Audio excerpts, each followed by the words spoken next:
हमारा interactive session core commander के साथ था। हमारे कोर कमांडर ने हमें एक एक चीज़ गाइड की है कि ये जो आप लोगों के ज़हन में मिसकंसेप्शन है टोटली गलत है, आर्मी का इसमें बिल्कुल कोई इन्वॉल्वमेंट नहीं है। मैं समझता हूँ कि इस तरह के इंटरेक्टिव सेशन जो हैं हर शहर हर यूनिवर्सिटी में होने चाहिए, ताकि हर एक तालिब इल्म को इस चीज़ से आगाही हो कि आर्मी इस हवाले से कोई रोल प्ले नहीं कर रही।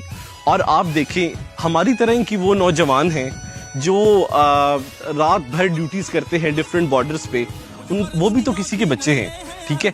तो मैं समझता हूँ कि जो हमारी आर्मी है वो सिर्फ हमें प्रोटेक्ट करने के लिए। सबसे अच्छी बात इस सेशन की ये थी कि तलबा को और तलबात को अपने दिल के अंदर जो भी भड़ास थी या जो भी क्वेश्चंस थे उनको करने का पूरा मौका दिया गया। मैं ये कहना चाहूँगी कि हमारे हुकूमत को चाहिए, फ़ौज को चाहिए कि ऐसे सेशन स्टूडेंट्स के साथ रखें ताकि स्टूडेंट्स अपने सवाल जो हैं उनकी जितनी भी मिसकंसेप्शंस हैं वो क्लियर हों।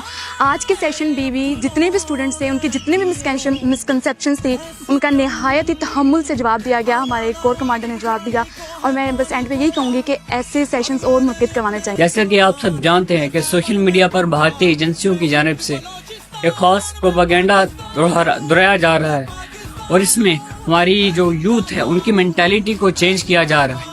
आज के इस सेशन में हमें आर्मी के मुतालिक जो रियलिटी है उनके बारे में पता चला और मेरी यही ख्वाहिश है कि इस तरह के सेशन डिफरेंट यूनिवर्सिटीज में होते रहें ताकि यूथ को मैनिपुलेट होने से बचाया जा सके। पाकिस्तान जिंदाबाद।